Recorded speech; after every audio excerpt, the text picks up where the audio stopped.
Hakikat Nur Muhammad sebagai asal segala ruh. Setelah ruh menempuh makam-makam suluk, melalui tahapan pembersihan nafsu, zikir, murakabah, dan fana dalam kehendak ilahi, maka tibalah ruh pada penyaksian tertinggi, bahwa segala sesuatu berasal dari satu nur, yaitu Nur Muhammad, cahaya pertama yang diciptakan oleh Allah Subhanahu wa Ta'ala sebelum segala sesuatu yang lain. Penyaksian ini bukan sekadar pengetahuan, melainkan pengalaman batin terdalam, di mana ruh merasakan asal-muasalnya, mengenali jati dirinya yang hakiki, dan menyadari bahwa dirinya hanya bercahaya karena pancaran nur tersebut. Dalam hadis yang diriwayatkan oleh Abdur Razak dan Al-Baihaqi, Rasulullah Shallallahu Alaihi Wasallam bersabda, "Awalu ma khalaqallahu nuri." Yang pertama kali diciptakan oleh Allah adalah cahayaku. Inilah asal segala ruh.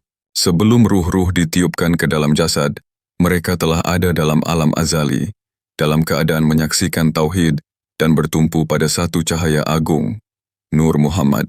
Maka setiap ruh pada hakikatnya berasal dari nur ini, dan setiap ruh yang ingin kembali kepada Allah harus kembali melalui hakikat Nur Muhammad, bukan dalam bentuk zikir kepada nama semata, tetapi dengan menjelma dalam akhlak Muhammad, dengan menyerap sir kenabian dalam kalbu, dengan hidup di bawah bimbingan cinta beliau yang mengalir dalam alam semesta.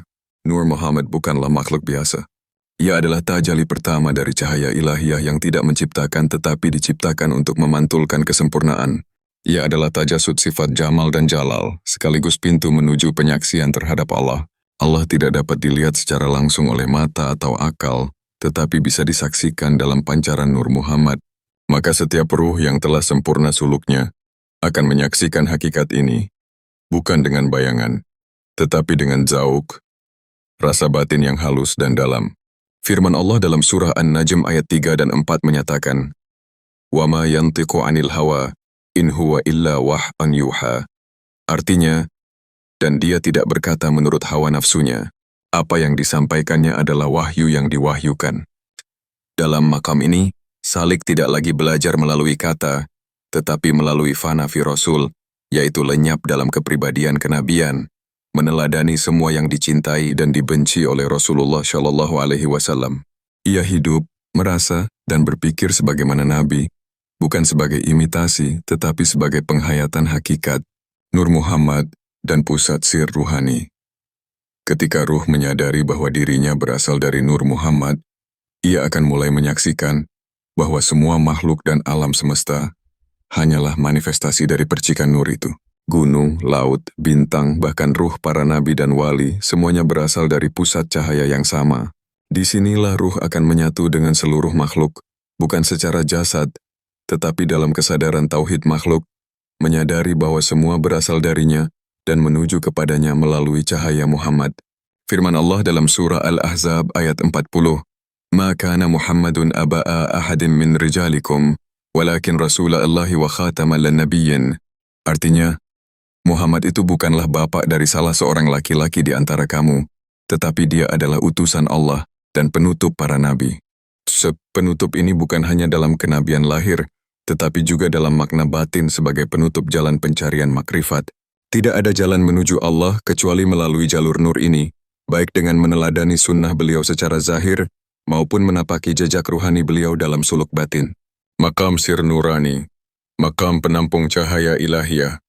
Pada makam tertinggi ini, ruh menjadi tempat tajalli atau pancaran cahaya Allah, sebagaimana Rasulullah Shallallahu Alaihi Wasallam menjadi wadah sempurna dari wahyu dan nur. Ruh tidak lagi mengalami pergolakan.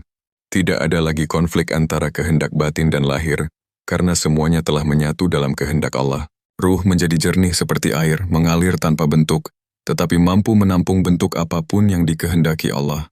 Ia bisa menjadi ayah, ibu, guru, sahabat, bahkan orang biasa di mata dunia, tetapi hakikatnya adalah kekasih Allah yang dirahasiakan dari pandangan umum. Ia menyadari bahwa Nur Muhammad bukan sekadar entitas metafisik, tetapi adalah titik pusat kesadaran ruhani yang harus dihidupkan dalam hati. Maka ruh seperti ini akan hidup dalam solawat, bukan sekadar ucapan, tetapi dalam laku batin yang senantiasa bersambung dengan cahaya kenabian. Ia memahami hakikat hadis, "Man sholla alayya marrah, shallallahu alaihi biha asira." Barang siapa bersolawat kepadaku sekali, maka Allah akan bersolawat kepadanya 10 kali.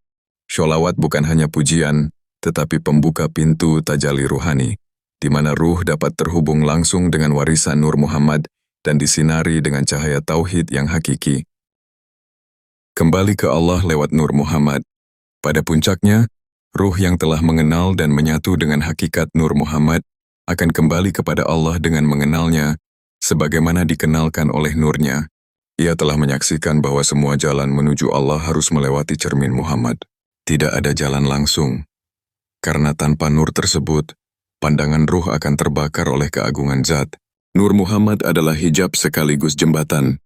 Hijab yang menjaga agar tidak terbakar, dan jembatan agar dapat sampai kepadanya. Maka ruh akan menapak satu kalimat yang menyatu. La ilaha illallah Muhammadur Rasulullah. Ia telah menjadi tauhid mutlak yang tidak terpisah antara zat dan manifestasinya.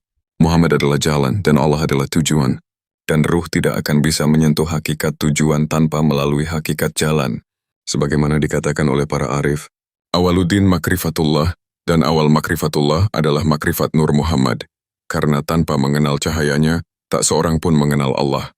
Maka ruh yang telah sampai pada makam ini tidak berhenti, tetapi terus berputar dalam lingkaran fana dan baqa, dalam ubudiyah dan rububiyah, dalam cinta dan penyerahan, karena makam tertinggi sejatinya adalah tidak berhenti di satu makam pun, tetapi selalu dalam perjalanan ke arah Allah yang tidak memiliki batas. Ila rabbikal muntaha, kepada Tuhanmulah tempat kembali yang terakhir. Surah An-Najm ayat 42. Tafsir Ma'rifat Ubudiyah dan Rububiyah, Sir Tauhid La ilaha illallah.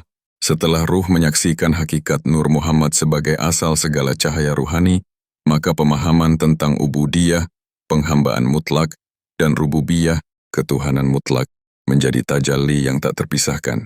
Dalam ilmu makrifat, dua makam ini bukan hanya dikaji sebagai konsep, tetapi dijalani secara eksistensial oleh ruh, hingga ia tidak lagi mengenal dirinya, kecuali sebagai hamba sejati, dan tidak mengenal segala sesuatu, kecuali sebagai perwujudan rububiyah Allah Subhanahu wa Ta'ala. Disinilah kalimat La ilaha illallah menjadi kunci utama, bukan lagi sekadar syahadat lisan, melainkan penyaksian batin yang menembus semua dimensi satu. Maqam ubudiyah sirna dalam penghambaan. Ubudiyah bukanlah kehinaan, tetapi adalah kemuliaan tertinggi bagi ruh. Dalam Al-Quran Allah menyebut Nabi Muhammad SAW sebagai abd, hamba, dalam momen-momen tertinggi. Maha suci Allah yang telah memperjalankan hambanya. Surah Al-Isra ayat 1. Dan apabila hamba-hambaku bertanya kepadamu tentang aku, maka sesungguhnya aku dekat. Surah Al-Baqarah ayat 186. Ini isyarat bahwa makam tertinggi bagi ruh bukan menjadi wali, bukan menjadi sufi, bukan menjadi alim, tetapi menjadi hamba sejati yang tidak memiliki kehendak sendiri, tidak merasa memiliki sesuatu, dan hidup semata dalam perintahnya. Ubudiyah yang sejati adalah peniadaan total terhadap wujud keakuan. Ruh tidak lagi berkata, aku berzikir, tetapi berkata, Allah lah yang membuatku berzikir. Tidak lagi berkata, aku beribadah, tetapi berkata, aku hanya wadah bagi ibadah yang digerakkannya. Maka dalam makam ini, ruh menyaksikan bahwa semua amalnya adalah milik Allah dan tidak ada satupun dari dirinya. Inilah makna firman Allah dalam surah An-Nahl ayat 53. Wa ma bikum min ni'matin faminallah. Artinya, segala nikmat yang ada padamu berasal dari Allah. Dalam makam ini, ruh tidak memiliki rasa bangga atas ilmunya, ibadahnya, atau makamnya.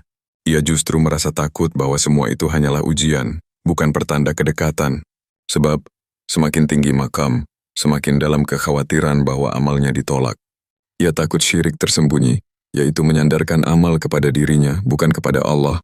Maka ia berdoa dalam sujud panjang, Wahai Allah, Engkaulah yang maha memiliki, dan aku hanyalah hamba yang lemah. Jangan Engkau hukum aku karena mengira diriku ini sesuatu. 2. Makam rububiyah, menyaksikan Allah dalam segala. Rububiyah adalah pengakuan dan penyaksian ruh terhadap kepengaturan mutlak Allah atas segala sesuatu. Dari detak jantung, hembusan napas, lintasan pikiran, hingga gerak semesta. Tidak ada satu atom pun yang bergerak tanpa izinnya. Firman Allah dalam surah Yunus ayat 3, Yudabbiru al-amra. Dialah yang mengatur urusan. Ruh yang telah menyaksikan rububiyah akan berhenti bergantung kepada makhluk berhenti berharap dari dunia, dan tidak menggantungkan dirinya pada sebab. Ia hanya yakin pada satu zat. Allah lah yang menggerakkan segala sebab dan akibat. Maka ketika ia sakit, ia bertawakal kepada Allah meski tetap berobat.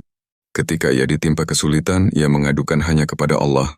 Ketika ia berdoa, ia tidak memaksa Allah menjawab, tetapi hanya meletakkan harapannya di tangannya. Disinilah ruh mencapai tawakal sejati, bukan sebagai teori, tapi sebagai rasa yang hidup di seluruh sel jiwanya. Makam rububiyah menuntut ruh untuk menyaksikan Allah dalam semua wajah, bahkan dalam orang-orang yang menyakitinya. Ia tidak melihat musuh, karena tahu bahwa yang menyakitinya adalah cermin dari dirinya sendiri, atau ujian dari Allah. Ia berkata seperti Yusuf alaihissalam kepada saudara-saudaranya, La tathriba alaikumul yauma. Tidak ada celaan bagi kalian hari ini. Surah Yusuf ayat 92. Ruh seperti ini tidak mengeluh terhadap kehidupan, karena ia melihat bahwa semua adalah tarbiyah, didikan Allah. Inilah makam ridha, bukan hanya menerima, tetapi mencintai semua ketentuan Allah. 3. La ilaha illallah, penafian dan penetapan. Pada penyatuan antara ubudiyah dan rububiyah, kalimat tauhid la ilaha illallah menjadi inti dari seluruh makam makrifat. Kalimat ini terdiri dari dua bagian. La ilaha, penafian semua selain Allah. Ilallah, penetapan hanya Allah sebagai zat yang disembah, dituju dan dicintai. Maka ruh dalam suluk makrifat pertama-tama harus menafikan semua bentuk ketergantungan, baik kepada dunia, amal, nama, guru, bahkan dirinya sendiri. Ia harus menafikan ego, hawa nafsu, kesenangan, keinginan, dan ilusi diri. Ia harus berkata dengan hatinya, La ilaha. Tiada Tuhan, tiada daya, tiada wujud, tiada kehendak. Kemudian ia tegakkan, Illallah. Hanya Allah yang wujud, hanya Allah yang mengatur, hanya Allah yang dicinta, hanya Allah yang dituju. Disinilah kalimat tauhid menjadi cermin hakikat diri, dan ruh menyadari bahwa seluruh hidupnya hanyalah satu kalimat, La ilaha illallah. Setiap napas adalah pengakuan tiada selain Allah. Setiap diam adalah perenungan akan kehadirannya. Setiap langkah adalah penempuhan menuju zat yang maha tunggal. Kalimat ini bukan sekadar syarat Islam, tetapi inti dari seluruh keberadaan. 4. Puncak makrifat, fana dalam rububiyah, baka dalam ubudiyah. Ruh yang telah memahami ubudiyah dan menyaksikan rububiyah secara batin akan mengalami fana, yaitu sirna dari segala selain Allah. Ia tidak mengenal dirinya lagi. Ia tidak berkata, aku telah sampai. Tetapi berkata, tidak ada aku, hanya Allah. Ia seperti bayangan yang lenyap ketika matahari bersinar terang. Kemudian ia dibangkitkan kembali dalam baka, hidup dalam kesadaran ubudiyah yang utuh.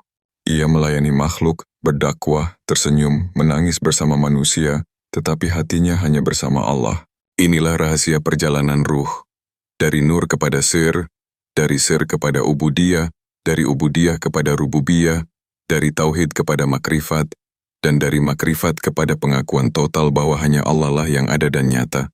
Dan hanya ruh yang telah dibersihkan dari segala keakuan yang dapat menyaksikan bahwa tiada yang ada melainkan Dia. Sebagaimana firman-Nya dalam surah Al-Hadid ayat 3, Huwal awwalu wal akhiru wal zahiru wal batinu wa huwa bikulli sya'in alim.